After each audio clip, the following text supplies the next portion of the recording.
Warahmatullahi wabarakatuh. Waalaikumsalam warahmatullahi wabarakatuh.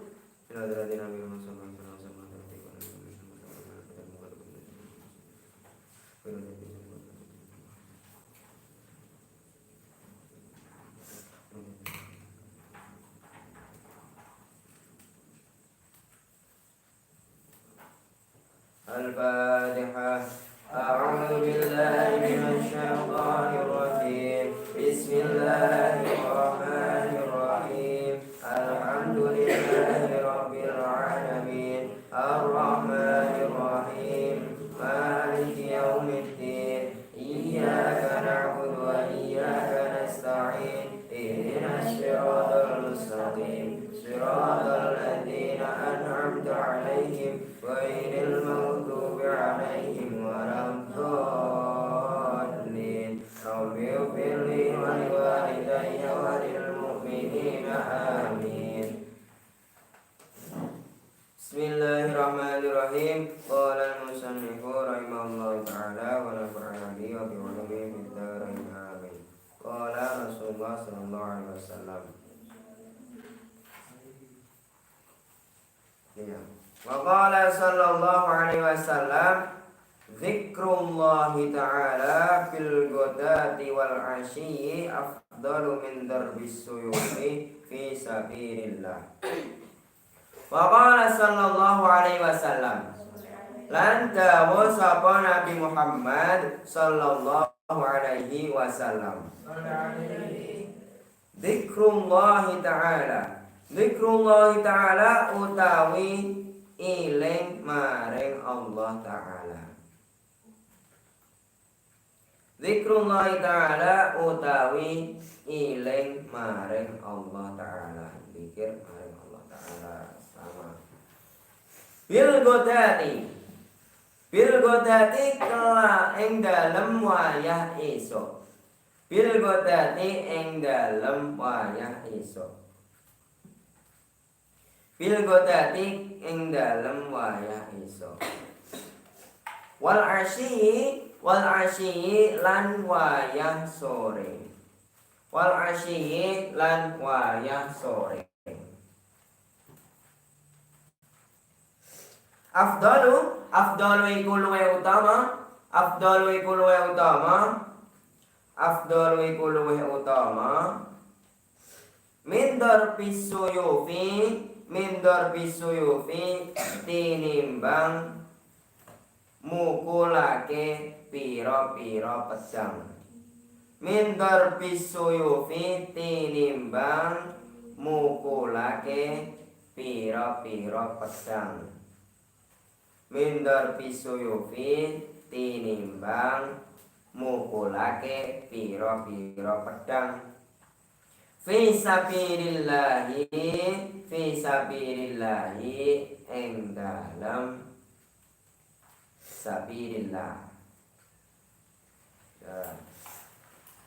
Hari ini masih melanjutkan dari bab yang 21 tentang fadilahnya zikir kepada Allah. Jadi yang ini hadis ini menjelaskan bahwasanya zikir kepada Allah itu di waktu pagi dan di waktu sore itu lebih utama daripada memukulkan pedang di peperangan fisabilillah, jihad fisabilillah.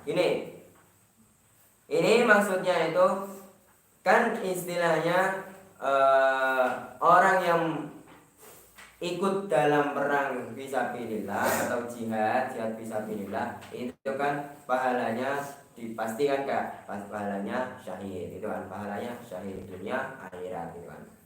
Betul. Ini yang dilihat itu dari fadilahnya. Ini tanda kalau memang Allah itu istilahnya kalau memberi fadilah, Nabi pun ngasih tahu fadilahnya itu memang kayak sebegitu murahnya gitu, sebegitu memang entengnya. Makanya memang pahala-pahala yang dilakukan oleh umatnya Nabi itu lebih banyak daripada umat-umat sebelumnya Nabi. Orang yang memang umat-umat terdahulu ketika tahu kalau pahalanya umatnya Nabi itu di pagi hari dan sore hari itu lebih banyak lebih utama atau lebih fadilahnya lebih besar daripada jihad fisabilillah. Tetap kalau seandainya kok memang ada jihad fisabilillah, tetap ya orang-orang ya tetap ngelakuin jihad fisabilillah. Ini cuman fadilahnya itu lebih besar daripada ikut perang. Ini aja cuman zikir di pagi hari dan sore hari. Karena memang zikir di pagi hari dan sore hari itu ada kekhususan tersendiri waktunya. Karena memang di waktu itulah memang pergantiannya, istilahnya pergantian waktu ataupun pergantian istilahnya malaikat pun itu ya pergantiannya shiftnya itu di pagi hari dan sore hari. Karena itulah khususnya ada amal-amal di pagi hari dan amal-amal di sore hari. Itu ya memang kayak gitu karena ada kekhususan waktu tersendiri. Nah disitulah kebanyakan tempat itu memang mudah untuk diijabah doa-doanya itu ketika di pagi hari dan sore hari. Ketika yang sebelumnya sudah saya ajari kayak ketika di pagi hari setelah subuh sama setelah maghrib kan itu baca Sayyidul Istighfar. Ada yang amal-amal yang memang yang dilakukan itu setelah subuh dan setelah asar ada juga. Kalau yang kemarin itu Sayyidul Istighfar memang dilakukan setelah subuh sama setelah maghrib. Kalau yang ini berarti zikir apapun yang memang di pagi hari dan sore hari. Ini fadilahnya besar, lebih dari orang yang ikut jihad fisabilillah. Ini fadilahnya sebesar ini. Nabi bilangnya kayak gini. Tapi tetap ketika sahabat-sahabat pun diberitahu seperti itu, tetap nggak mungkin kok tiba-tiba ketika dikasih tahu seperti itu, udah mendingan saya zikir aja, nggak usah ikut perang. Kalau seandainya kok memang semuanya kayak gitu pemikirannya, nggak mungkin ya, mau ikut perang. Siapa yang merang? Nggak ada kan kalau gitu. Seandainya kok memang pemikirannya cuman kayak gitu, inilah enakan cuman zikir di rumah pagi hari sore hari daripada ikut perang. Bukan kayak gitu. Ini istilah fadilahnya. Tetap fadilahnya ya ketika jihad fisabilillah tetap besar. Cuman fadilahnya ini bilangnya di Nabi lebih besar zikir kepada Allah di waktu pagi hari dan sore hari. Itulah istimewanya zikir kepada Allah. Ingat itu zikir itu bebas, istilahnya zikir itu bebas, mau bentuk tahmid, tasbih, istighfar, mau itu doa itu pun ya itu termasuk di zikir. Jadi zikir itu bebas. Jadi kayak seumpama kayak sholawat pun kok memang bisa menumbuhkan ingat kepada Allah pun itu bisa jadi zikir. Tetap aja zikir namanya sholawat pun. Sholawat kepada Nabi itu kan dari sisi kita mencintai Nabi bisa tumbuh rasa cinta kepada Allah kayak gitu. Itu sholawat. Zikir itu bebas, jadi kapanpun dan kapanpun, nggak ada batasan waktu karena kita itu memang diwajibkan zikir itu aslinya memang setiap waktu. Makanya ketika orang itu memang selalu berzikir memang terjaga dari godaan setan. Contohnya saja seperti Nabi ya. Nabi itu nggak mungkin terhindar atau lupa zikir kepada Allah. Selalu.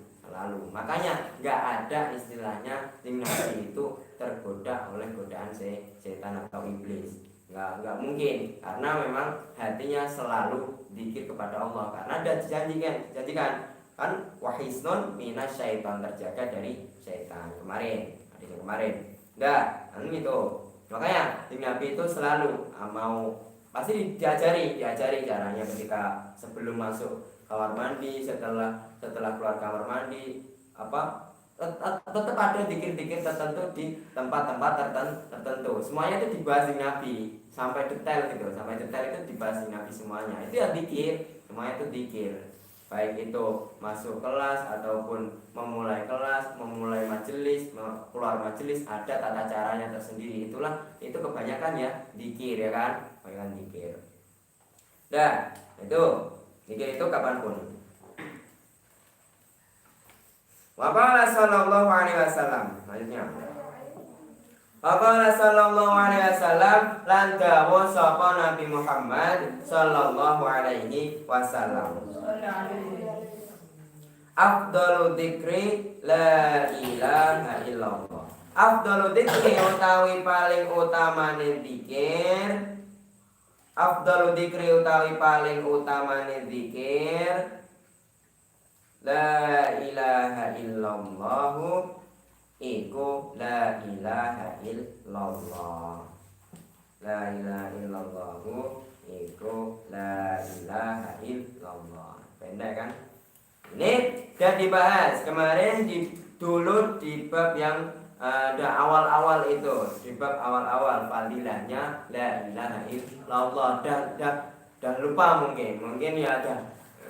Jangan kayak gitu, itu harus diingat-ingat juga ketika makanya karena ini tadi kan kayak bab-babnya kan memang kayak urut gitu, kayak urut. Jadi diajari ini dulu. Ini peletakan babnya ini terkesannya urut. Dari awal sampai akhir itu letaknya itu kayak urut. Makanya ada dijelasin fadilahnya la ilaha illallah dulu kemarin dan diberi hadis-hadis itu. Jadi zikir yang paling utama itu memang la ilaha illallah. Dan la ilaha illallah itu juga zikir yang paling mudah tanpa adanya geraknya bibir itu juga bisa mengucapkan la ilaha illallah cuman dengan lidah tanpa bergerak apapun tetap bisa dikit la ilaha illallah karena cuman lidah pun juga bisa la ilaha illallah. Dah itu paling ringannya zikir. Itu pun zikir yang paling utama dan kemungkinan zikir yang memang untuk di zaman-zaman akhir seperti ini itu yang memang dibutuhkan itu ya la ilaha illallah. Dan pernah dianjurkan sama guru saya memang zikir-zikir yang di zaman akhir itu memang yang paling utama itu la ilaha illallah dan paling termudah. Kadang itu kan ada yang bilangnya kan cuman Allah gitu kan, Allah. Yang paling utama tetap la ilaha illallah. Dan memang kuncinya surga, miftahul jannati la ilaha illallah. Mudah kan? Kuncinya surga itu la ilaha illallah. Dan kemarin sudah dijelasin barang siapa yang mana? Man qala la ilaha illallah mukhlishan lillah ya. Man qala la ilaha illallah khalisan mukhlisan dakhala jannah. Kalau di sini itu. Jadi barang siapa yang mengucapkan la ilaha illallah secara ikhlas atau murni kepada Allah tetap langsung dimasukkan surga. Ada hadis lain itu man qala la ilaha illallah dakhala jannah wa in zana wa in sarqa wa in zana wa in sarqa wa in zana wa in sarqa. Itu ada juga. Jadi barang siapa yang mengucapkan la ilaha illallah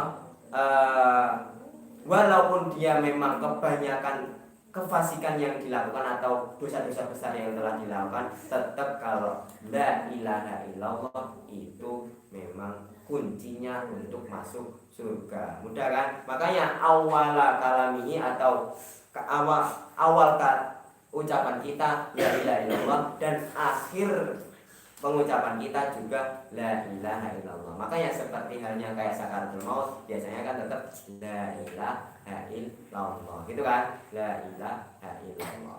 Nah, yang paling mudah, tapi belum tentu orang itu bisa melakukan la ilaha illallah di akhir ucapannya. Belum tentu. Karena kalau memang lidahnya atau hatinya nggak terbiasa dengan zikir kepada Allah, tetap susah. Nah, makanya itu istilahnya biar kalian itu terbiasa. Makanya setiap kayak kita setelah sholat dianjurkan kayak dirajinkan kita terbiasa wiridan dulu. Wiridan itu bisa menumbuhkan entengnya zikir. Jadi kayak seakan-akan zikir itu kalau sudah terbiasa itu kayak entah. Ini kayak lidahnya tuh enteng banget, enteng.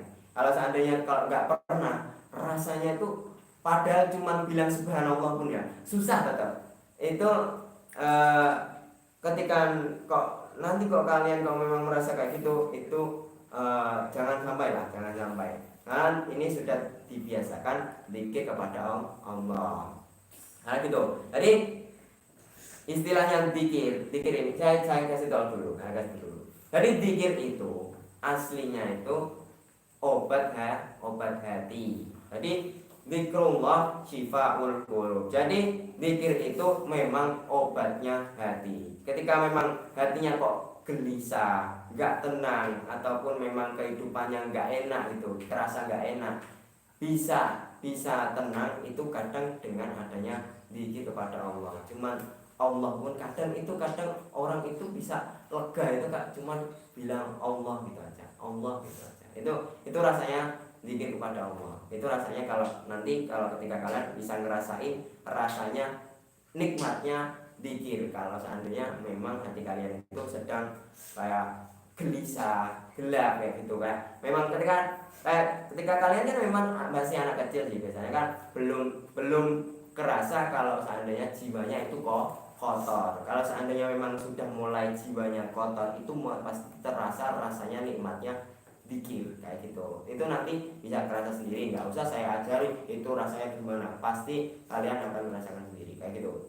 Nah gini, berarti ini yang paling utama itu zikir itu ya la ilaha illallah. Tadi saya katakan tetap kalau zikir itu aslinya bebas, apapun itu tetap takbir, tahmid, istighfar itu tetap. Kemarin kan enggak semuanya, ataupun doa itu termasuk zikir, ataupun seperti halnya kayak kalian yang saya ajari itu kayak ketika kalian lihat ciptaannya Allah itu, ketika kalian bisa ingat kepada Allah itu pun zikir. Itu ingat kepada Allah itu zikir itu. Karena zikir kan ingat kepada Allah. Karena memang kayak bacaan-bacaan yang memang dianjurkan itu memang yang ada fadilah tertentu. Nanti kan juga ada fadilahnya tasbih, ada yang kemarin ada fadilahnya la ilaha illallah ya kan.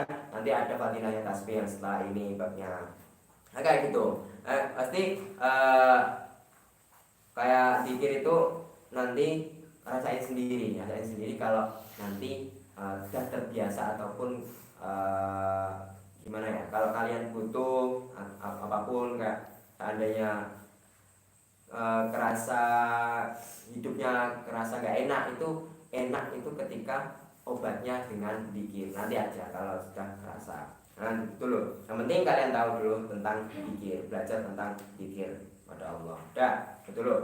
Waqala sallallahu alaihi wasallam. Waqala sallallahu alaihi wasallam, lan dawuh sapa Nabi Muhammad sallallahu alaihi wasallam. Udguru ilinga sapa sira kabeh. Udguru ilinga sapa sira kabeh. Udguru ilinga sapa sira kabeh. Allah ing Allah. Allah ing Allah. Allah ing Allah.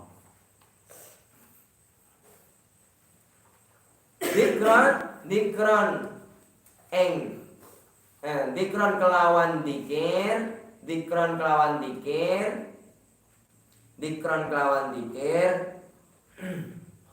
khomilan kang lirih suaranya pelan-pelan. Khomilan kang lirih.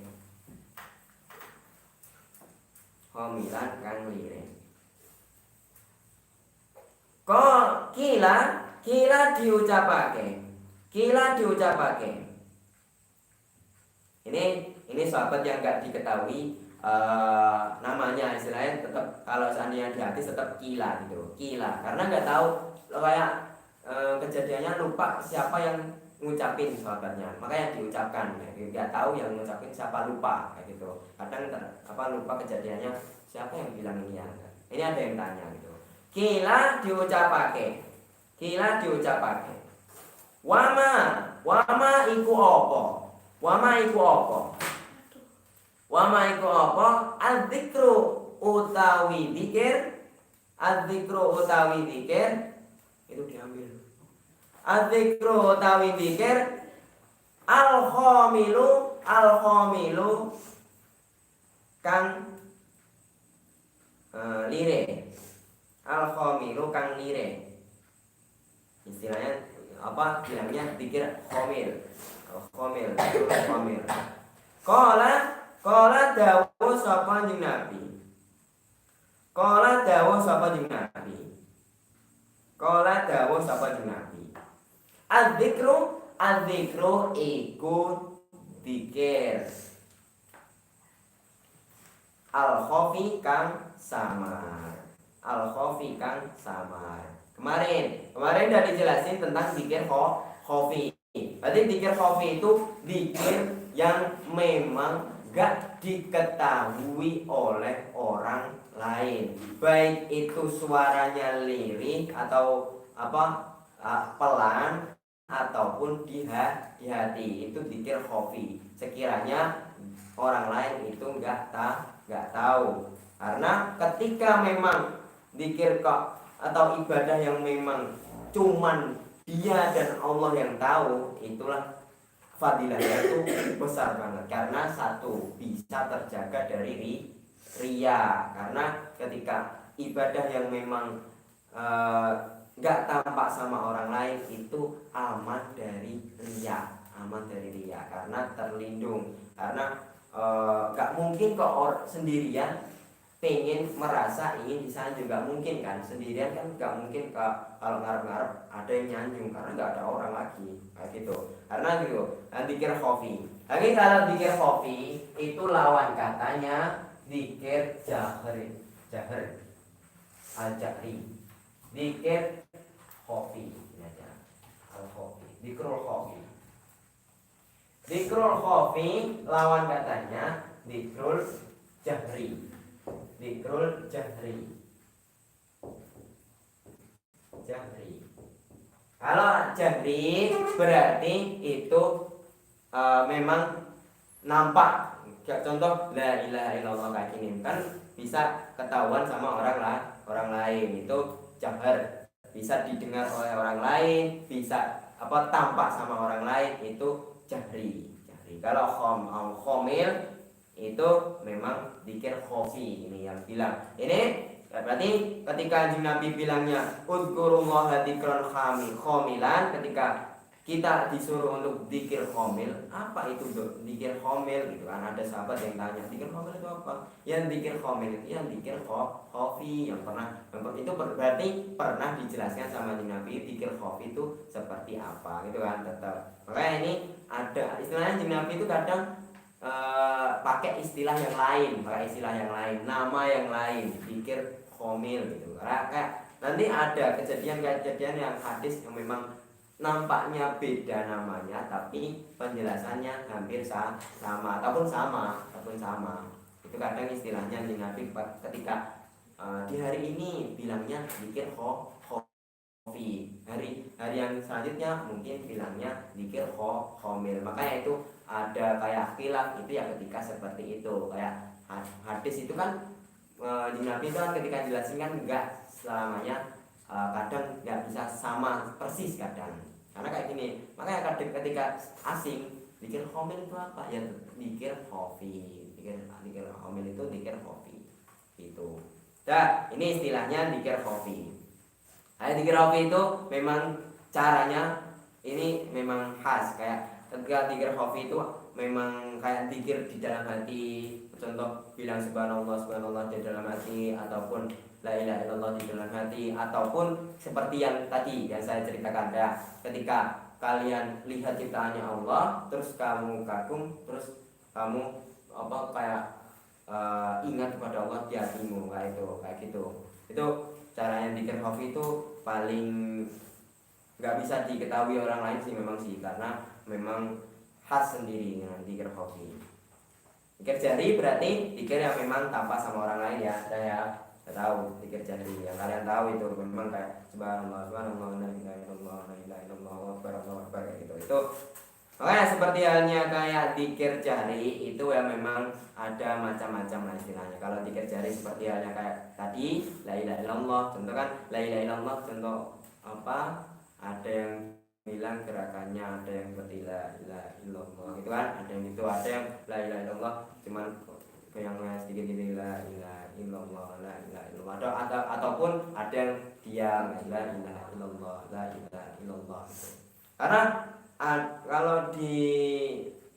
ada di suatu pondok itu memang kayak ketika bisa ngerasain la ilaha illallah itu kadang bisa tahu rasanya dirinya gitu. Kayak ada pondok kayak gitu, bisa ngerasain dirinya itu kayak seperti apa gitu, bisa lihat jati dirinya itu kadang pakai pikir. Karena ketika kita mengingat kepada Allah biasanya itu kadang bisa tahu jati diri kita itu yang seperti apa, kita itu seperti apa gitu kan. Dah, tadi ini dzikir khamil itu dzikir khafi. Dah, faqala sallallahu alaihi wasallam afdalul ibadi darajatan 'indallahi yaumil qiyamah adzakiruna Allah katsiran. Wallahu a'lam bishawab. Subhana rabbika rabbil 'izzati 'amma yasifun. Wassalamun 'alal mursalin walhamdulillahi rabbil alamin. Subhana rabbika rabbil 'izzati 'amma yasifun. Wassalamun 'alal mursalin. Assalamualaikum warahmatullahi wabarakatuh. Waalaikumsalam.